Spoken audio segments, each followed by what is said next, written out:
قسما بالله العظيم إن القلب يمتلئ من هذه القصة هذه اللي توقع بداخل اليمن. يا أخي اسمع وركز، إيش اللي يوقع بداخل اليمن؟ إحنا ما إحنا دارين إيش اللي يوقع. شوف هذه البنت كيف شكلها، هذه عمرها كم؟ أنت بشوفها بنظرك كم عمرها؟ فوق 40 سنة، لا مو 40 سنة، هذه الآن عمرها 12 سنة، عمرها 12 سنة. إيش قصتها؟ ركز معي قسما بالله العظيم إنك تسمع القصة هذه لما ينطلع على القلب.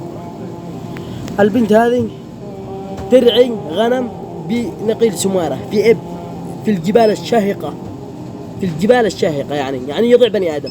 ترعي مع غنم كباش، قام ضع عليه واحد أو واحد سيرقوا عليها أو لأنه يرتعب بس جبال. قام جاء المغرب روحه الغنم، وصل للبيت في ناقص واحد. كلم الأب والأم إن ناقص واحد، أبوها وأمها عمرها 12 سنة بيض الله وجهها. إيش قال الأب والأم؟ شوف القلوب الصح. إيش قال الأب والأم؟ يا ابنتي ضع عليك كبش مدري جدي مدري غنمه، ضع عليك واحد.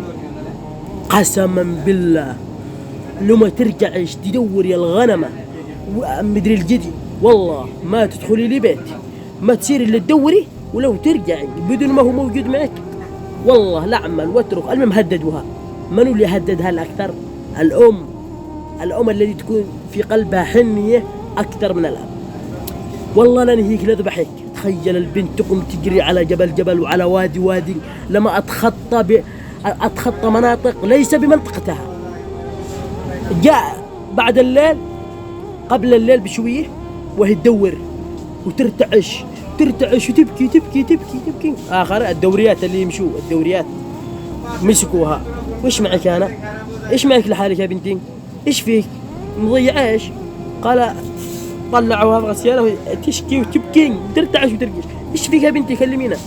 قال أنا جالس أرعي، ضع لي واحد من الأقدام مدري الغنم مدري الكبش. روحت للبيت، أمي قال والله لو أتروح ليقتلوني، وأبي ما تتروحي إلا فيه، انتبهي تتروحي البيت بدون ما موجود معك. أنا إذا الحين أخاف كيف أجلس بالليل بالشارع بالجبال. العسكري يقول لها ضروري تروحين. قال ما روح شو تبكي؟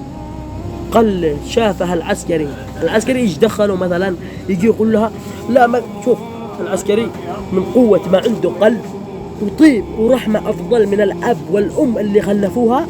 قال يعني بتجلسي بالشارع والله ما جلستي بالجبل الدوري. ويقوم هو وصاحبه الدورية هو صاحبه يفرقوا ويقول والله لا نشتري لك جدي أفضل منه ونروحيك البيت انت والجدي ولا تشيلي هم ولا تخافي. روحوا انطلقوا اشتروا جدي من عند واحد من الرعية وأخذوها وشلوها وروحوها للبيت. الله على جريمة قسما بالله العظيم إنها تهتز لها الدواخل. ليش؟ وعادكم تصيحوا وتقولوا تشتونا نرجع لوضع أفضل وأحسن. إذا كان أمك وأبوك أي أم هذه خافي الله على جدي ولا على كبش تقومي تفلقي صدر وقلب ابنتك الذي ربيتي أنت، وأنت الوحيدة أملها بعد الله. الأم المحبوبة أغلى من الدنيا عند الأطفال والأب. تعملوا البنت هكذا. الرجل بالشارع الدورية يقول أنا بتحمل أنا كل شيء، أهم شيء تجلسي بالشارع الدورية أنت وزوجك أنتوا أبوها وأمها ترفضوها. شارك الفيديو واعمل إعادة نشر للفيديو يوصل لعند الذي هم أظلم قلوب وجدوا على الأرض عند أطفالهم. حسبي الله ونعم الوكيل.